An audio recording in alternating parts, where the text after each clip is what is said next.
Certes, Allah ne pardonne pas qu'on lui donne quelque associé. À part cela, il pardonne à qui il veut. Mais quiconque donne à Allah quelque associé commet un énorme péché. Ils utilisent le verset sur lequel Allah dit que le prophète Muhammad ne prononce rien sous l'effet de la passion, pour amener les gens dans les hadiths en leur faisant croire que tout ce que le prophète Muhammad disait, fait et geste, c'était de la révélation et qu'il ne pouvait pas non plus se tromper. Ils utilisent ce verset pour vous amener dans leurs hadiths et pourtant ils trient eux-mêmes les hadiths, soi-disant la sunna du prophète Muhammad. Maintenant on va voir ce qu'Allah dit dans le Coran et le même prophète, ce qui sortait de sa bouche en tant que messager, si ce que vous dites est vrai. Dis, la vérité, l'islam, est venu, et le faux, la mécréance, ne peut rien commencer ni renouveler. Dis, si je m'égare, je ne m'égare qu'à mes dépens, tandis que si je me guide, alors c'est grâce à ce que mon Seigneur me révèle, car il est audient et proche. S'il s'était agi d'un profit facile ou d'un court voyage, ils t'auraient suivi. Mais la distance leur parut longue, et ils jugeront par Allah. Si nous avions pu, nous serions sortis en votre compagnie. Ils se perdent eux-mêmes, et Allah sait bien qu'ils mentent. Qu'Allah te pardonne. Pourquoi leur as-tu donné permission avant que tu ne puisses distinguer ceux qui disaient vrai et reconnaître les menteurs? Allah vous a bien donné la victoire, lorsque tu disais aux croyants, ne vous suffit-il pas que votre Seigneur vous fasse descendre en aide 3 milliers d'anges? Mais oui, si vous êtes endurants et pieux, et que les ennemis vous assaillent immédiatement, votre Seigneur vous enverra en renfort 5000 anges marqués distinctement. Ô prophète, pourquoi en recherchant l'agrément de tes femmes, t'interdis-tu ce qu'Allah t'a rendu licite? Et Allah est pardonneur, très miséricordieux. Allah vous a prescrit certes de vous libérer de vos serments. Allah est votre maître, et c'est lui l'omniscient, le sage. Il s'est renfrogné et il s'est détourné, parce que l'aveugle est venu à lui, qui te dit, peut-être cherche-t-il à se purifier, ou à se rappeler en sorte que le rappel lui profite. Quant à celui qui se complaît dans sa suffisance pour sa richesse, tu vas avec empressement à sa rencontre. Or, que t'importe qu'il ne se purifie pas? Et quant à celui qui vient à toi avec empressement, tout en ayant la crainte, tu ne t'en soucies pas. N'agis plus ainsi, vraiment ceci est un rappel. Quiconque veut, donc, s'en rappelle, dit, je suis en fait un être humain comme vous. Il m'a été révélé que votre Dieu est un Dieu unique. Quiconque donc espère rencontrer son Seigneur, qu'il fasse de bonnes actions, et qu'il n'associe dans son adoration aucun autre à son Seigneur. On vient de voir que le prophète Muhammad, en tant que prophète, il pouvait se tromper. Sauf en tant que messager, il ne pouvait pas se tromper, car tout ce qui sortait de sa bouche n'était que révélation. Maintenant, on va voir s'il pouvait dire des choses en dehors du Coran, et si les gens ne pouvaient pas le manipuler, comme disent les sunnites, qui le prennent comme un saint. Tout le Coran sortait de sa bouche, c'est pas à vous de parler, à sa place, Allah le connaît mieux que vous. Mais non, je jure par ce que vous voyez, ainsi que par ce que vous ne voyez pas, que ceci, le Coran, est la parole d'un noble messager, et que ce n'est pas la parole d'un poète, mais vous ne croyez que très peu, ni la parole d'un devin, mais vous vous rappelez bien peu. C'est une révélation du Seigneur de l'univers, et s'il avait forgé quelques paroles qu'il nous avait attribuées, nous l'aurions saisi de la main droite, ensuite nous lui aurions tranché la horte, et nul d'entre vous n'aurait pu lui servir de rempart. C'est en vérité un rappel pour les pieux. Et nous savons qu'il y a parmi vous qui le traitent de menteur. Mais en vérité ce sera un sujet de regret pour les mécréants, c'est là la véritable certitude. Glorifie donc le nom de ton Seigneur, le Très Grand. Ils ont failli te détourner de ce que nous t'avions révélé, dans l'espoir qu'à la place de ceci, tu inventes quelque chose d'autre, et l'imputes à nous, et alors ils t'auraient pris pour ami intime. Et si nous ne t'avions pas raffermi, tu aurais bien failli t'incliner quelque peu vers eux. Alors nous t'aurions certes fait goûter le double supplice de la vie et le double supplice de la mort, et ensuite tu n'aurais pas trouvé de secoureur contre nous. Et quand tu les vois, leur corps t'émerveille, et s'ils parlent, tu écoutes leurs paroles.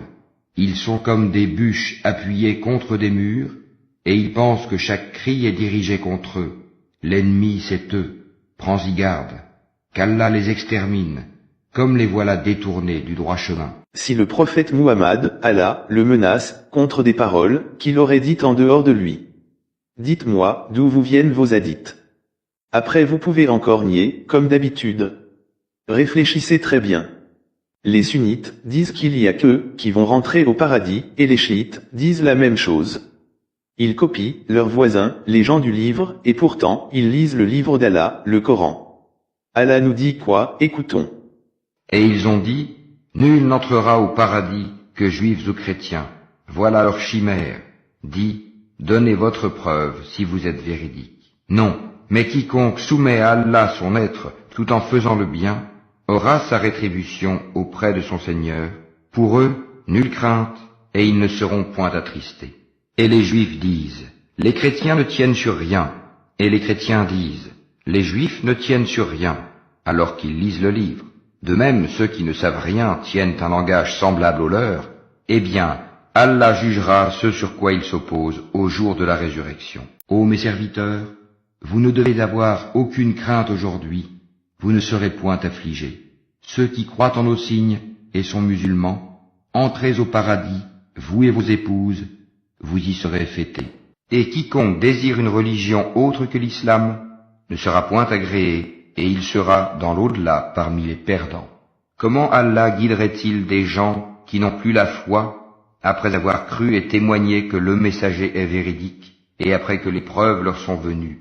Allah ne guide pas les gens injustes. Vous sont interdits la bête trouvée morte, le sang, la chair de porc, ce sur quoi on a invoqué un autre nom que celui d'Allah, la bête étouffée, la bête assommée ou morte d'une chute, ou morte d'un coup de corne, et celle qu'une bête féroce a dévorée, sauf celle que vous égorgez avant qu'elle ne soit morte.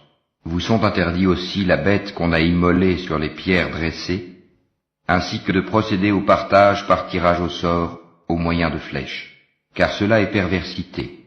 Aujourd'hui, les mécréants désespèrent de vous détourner de votre religion. Ne les craignez donc pas, et craignez-moi. Aujourd'hui, j'ai parachevé pour vous votre religion, et accompli sur vous mon bienfait. Et j'agrée l'islam comme religion pour vous. Si quelqu'un est contraint par la faim, sans inclination vers le péché, alors Allah est pardonneur et miséricordieux. On vient de voir que les sunnites et les chiites copient leurs voisins, les gens du livre. Et ils pensent être bien guidés et que c'est seulement l'islam qu'Allah a agréé comme religion, mais pas les autres religions. Et quand on voit les sunnites qui convertissent en masse les gens en les sortant des ténèbres pour les ramener dans les ténèbres, et ils pensent être bien guidés, comme Allah le dit dans le Coran, que les diables les égarent, et ils pensent être bien guidés. L'histoire ne fait que se répéter. Maintenant on va voir si le châtiment de la tombe existe dans le Coran, car c'est le seul et unique livre sur lequel les musulmans se basent. En vérité, Allah n'est point injuste à l'égard des gens, mais ce sont les gens qui font du tort à eux-mêmes. Et le jour où il les rassemblera, ce sera comme s'ils n'étaient restés dans leur tombeau qu'une heure du jour, et ils se reconnaîtront mutuellement perdants, seront alors ceux qui auront traité de mensonge la rencontre d'Allah, et ils n'auront pas été bien guidés. Et le jour où l'heure arrivera, les criminels jureront qu'ils n'ont demeuré qu'une heure. C'est ainsi qu'ils ont été détournés de la vérité.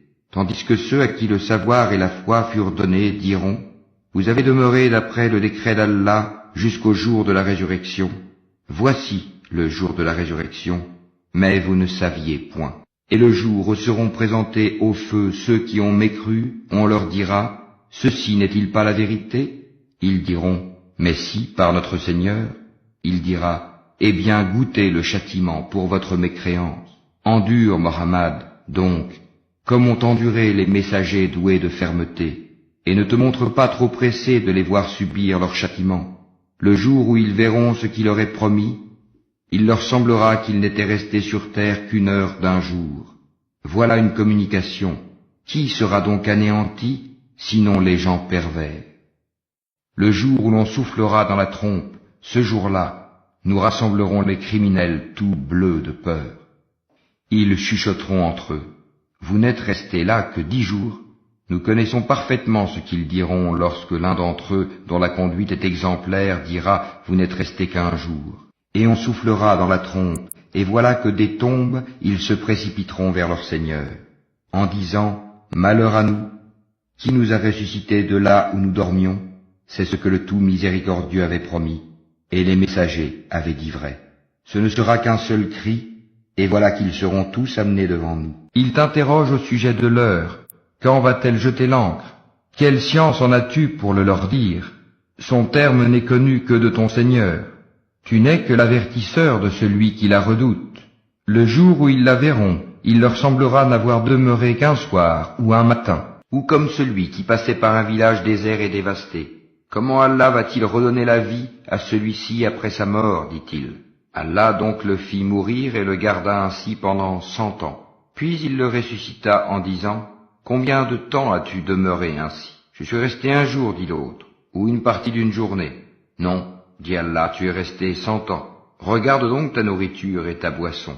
Rien ne s'est gâté, mais regarde ton âne, et pour faire de toi un signe pour les gens, et regarde ses ossements, comment nous les assemblons et les revêtons de chair. » Et devant l'évidence, il dit, « Je sais qu'Allah est omnipotent. » Et c'est ainsi que nous les ressuscitâmes, afin qu'ils s'interrogent entre eux.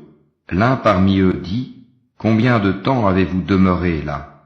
Ils dirent, « Nous avons demeuré un jour ou une partie d'un jour. » D'autres dirent, « Votre Seigneur sait mieux combien de temps vous y avez demeuré.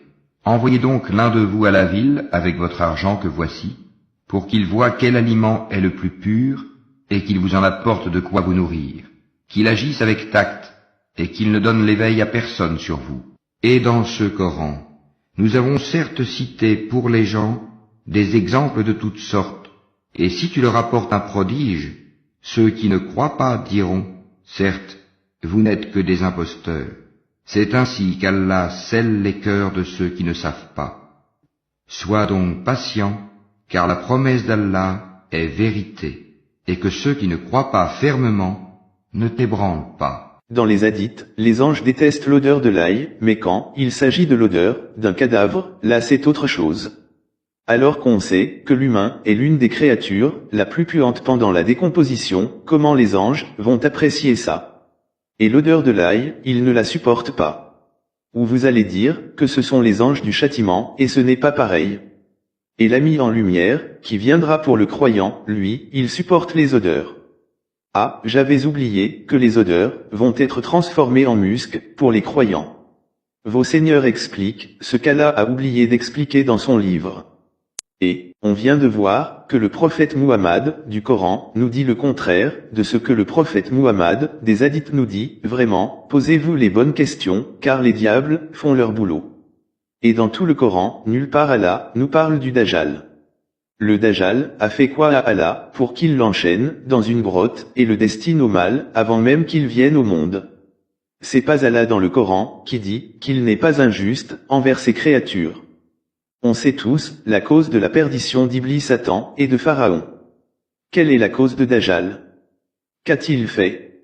D'un coup il est jeune, à l'époque du prophète Muhammad, et d'un coup, il est enchaîné dans une grotte, c'est quoi le sketch? Et ils vous disent que cette vie est une prison pour les croyants. Posez-vous vraiment les bonnes questions, comment ça se fait qu'ils roulent dans l'or et qu'ils ont la belle vie?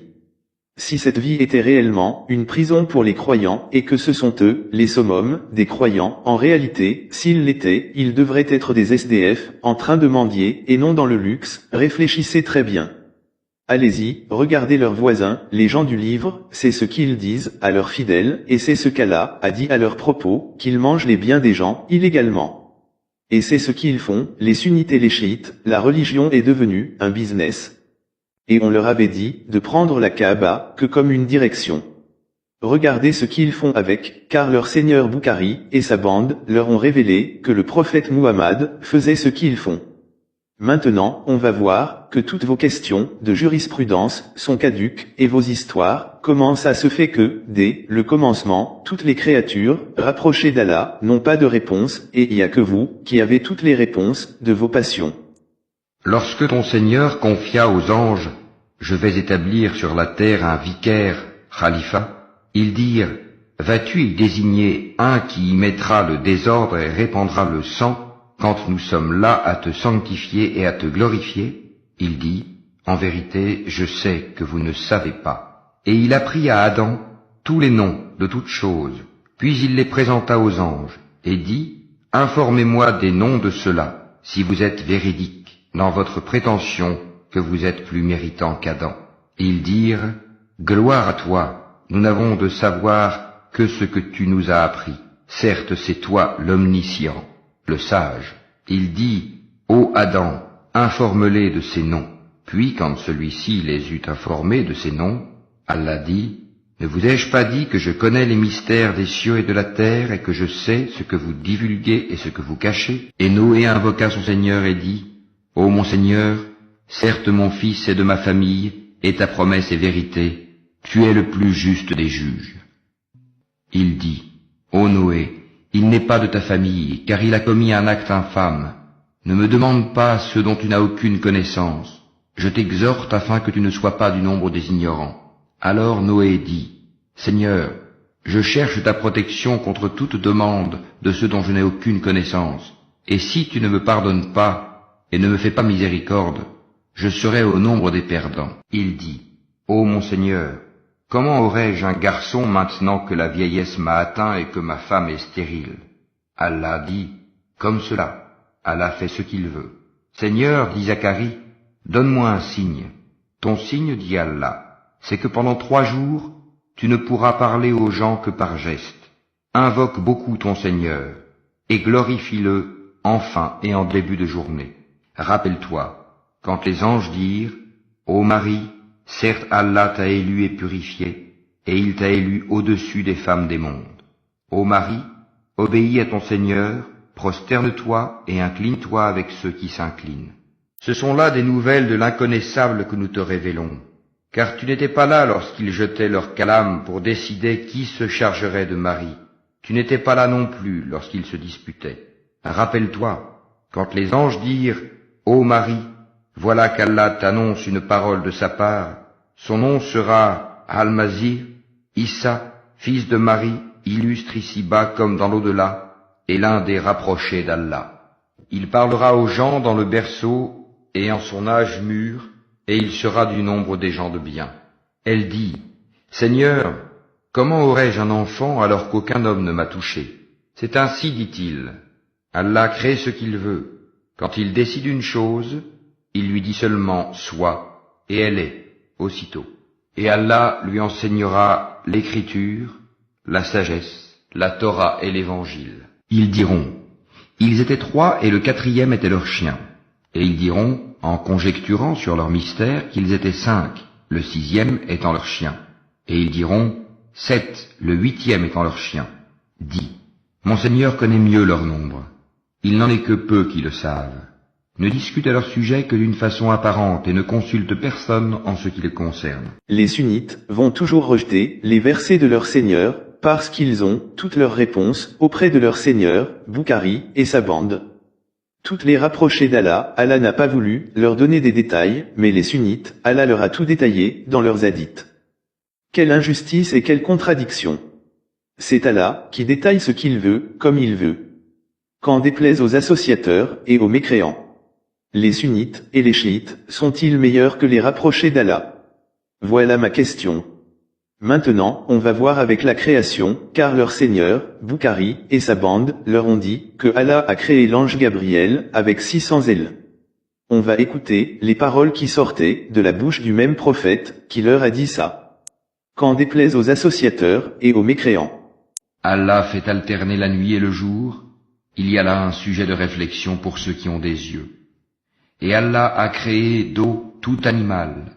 Il y en a qui marchent sur le ventre, d'autres qui marchent sur 2 pattes, et d'autres encore marchent sur 4. Allah crée ce qu'il veut, et Allah est omnipotent. Nous avons certes fait descendre des versets explicites, et Allah guide qui il veut vers un droit chemin. Louange à Allah, créateur des cieux et de la terre, qui a fait des anges des messagers dotés de 2, 3 ou 4 ailes. Il ajoute à la création ce qu'il veut, car Allah est omnipotent. Ce qu'Allah accorde en miséricorde aux gens, il n'est personne à pouvoir le retenir. Et ce qu'il retient, il n'est personne à le relâcher après lui. Et c'est lui le puissant, le sage. Voilà, on vient de voir que Allah nous a détaillé ce qu'il a voulu nous détailler dans son livre. Sur la création des animaux et les anges, mais vos maîtres viennent dire le contraire de ce qu'Allah a oublié de préciser dans son livre. Et à quoi ça va lui servir, ces 600 ailes, à l'ange Gabriel? Imaginez le fardeau. Mais non, c'est le prophète Muhammad qui a dit ça en dehors du Coran, du coup c'est la vérité.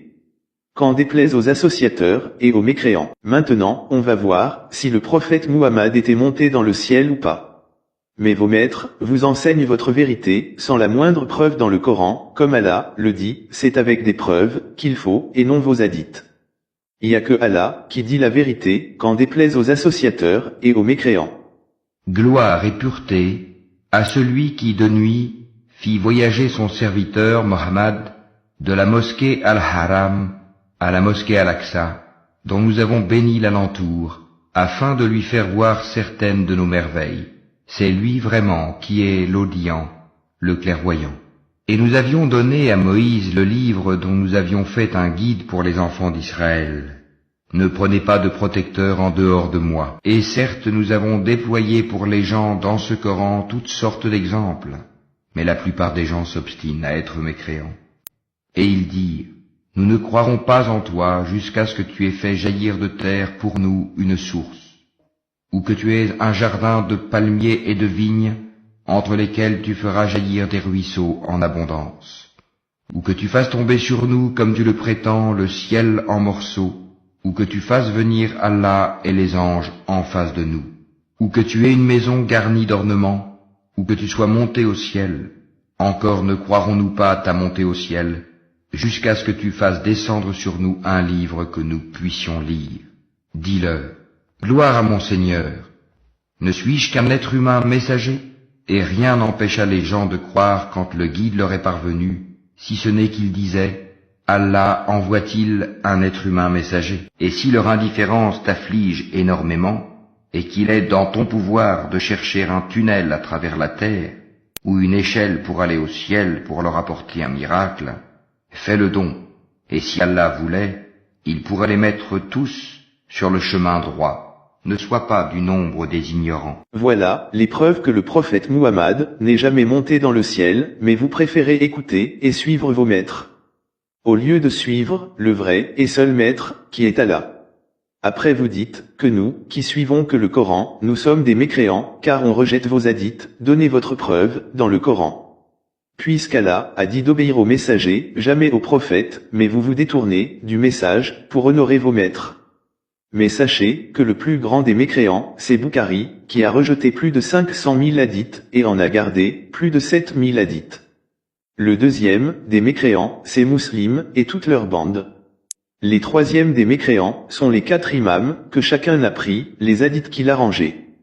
Et le dernier des mécréants, c'est le Cheikh Albani, qui est venu authentifier les hadiths. Et plein d'autres des mécréants qui rejettent les hadiths. Qui lui a donné cet ordre d'authentifier les hadiths. Est-il un prophète pour se le permettre? Du coup, sachez que nous sommes pas les seuls des mécréants, d'après votre jugement. Si on suit votre logique, sachez que les premiers musulmans, avant Bukhari et sa bande, eux suivaient à 100% la religion. Et Bukhari est venu rejeter 99% des hadiths, et vous ne suivez que 1% des hadiths. Posez-vous vraiment les bonnes questions, et réfléchissez très bien dans quelle voie vous êtes. Maintenant, on va voir votre salutation, que vous faites, au prophète Muhammad, que vous le saluez d'une façon, dont Allah ne l'a jamais salué. Du commencement de la création, jusqu'au paradis, jamais Allah n'a salué ses prophètes, comme vous le faites, avec le prophète Muhammad. Quand vous dites, que la paix et les bénédictions d'Allah soient sur lui. Qu'en déplaise aux associateurs et aux mécréants. Le messager a cru en ce qu'on a fait descendre vers lui venant de son Seigneur, et aussi les croyants. Tous ont cru en Allah, en ses anges, à ses livres et en ses messagers, en disant, nous ne faisons aucune distinction entre ces messagers. Et ils ont dit, nous avons entendu et obéi. Seigneur, nous implorons ton pardon. C'est à toi que sera le retour. Dis, nous croyons en Allah, à ce qu'on a fait descendre sur nous, à ce qu'on a fait descendre sur Abraham, Ismaël, Isaac, Jacob et les tribus, et à ce qui a été apporté à Moïse, à Jésus et aux prophètes, de la part de leur Seigneur. Nous ne faisons aucune différence entre eux, et c'est à lui que nous sommes soumis. Et quiconque désire une religion autre que l'islam ne sera point agréé, et il sera dans l'au-delà parmi les perdants. Ils ont dit, soyez juifs ou chrétiens, vous serez donc sur la bonne voie. Dis, non, mais nous suivons la religion d'Abraham, le modèle même de la droiture, et qui ne fut point parmi les associateurs. Dites, nous croyons en Allah, et en ce qu'on nous a révélé, et en ce qu'on a fait descendre vers Abraham et Ismaël, et Isaac et Jacob, et les tribus, et en ce qui a été donné à Moïse et à Jésus, et en ce qui a été donné aux prophètes, venant de leur Seigneur. Nous ne faisons aucune distinction entre eux, et à lui nous sommes soumis. Ne vois-tu pas ceux à qui les conversations secrètes ont été interdites? Puis ils retournent à ce qui leur a été interdit et se concertent pour pécher, transgresser et désobéir aux messagers. Et quand ils viennent à toi, ils te saluent d'une façon dont Allah ne t'a pas salué, et disent en eux-mêmes, pourquoi Allah ne nous châtie pas pour ce que nous disons? L'enfer leur suffira, ou ils brûleront. Et quelle mauvaise destination! Gloire à ton Seigneur, le Seigneur de la puissance, il est au-dessus de ce qu'ils décrivent, et paix sur les messagers, et louange à Allah, Seigneur de l'univers. Vous avez mis le prophète Muhammad au-dessus des autres prophètes, alors qu'Allah nous dit de ne pas faire de distinction entre eux. Mais j'avais oublié que vos maîtres ont plus de connaissances. Ici on voit, dans la sourate 33, verset 40, qu'il y a une différence entre l'humain qui est Muhammad, le messager, celui qui parle à la place d'Allah, et le prophète, celui qui est choisi par Allah, et qui juge qu'en se basant sur le livre d'Allah, la preuve avec la sourate 55, verset 44, que les prophètes choisis par Allah se basaient que sur la Torah, qui était la parole d'Allah, comme le Coran, c'est avec ça que les prophètes se basaient pour juger, mais ils ne jugeaient pas avec leur passion ou toute autre chose, en dehors d'Allah. On voit aussi, sur la sourate 5, verset 67, c'est quoi un messager? C'est celui qui parle, à la place d'Allah, qui communique son message, à sa place, mais pas selon ses propres désirs, pour guider les gens. On voit aussi, au verset 65, au 66, et au verset 68, qu'Allah fait éloge que de ses livres à lui, la Torah, l'Évangile et le Coran, et que ce sont que ces livres à lui que les gens doivent appliquer, mais pas vos hadiths à vous, inventés de toutes pièces. Qu'en déplaise aux associateurs et aux mécréants. Réfléchissez très bien.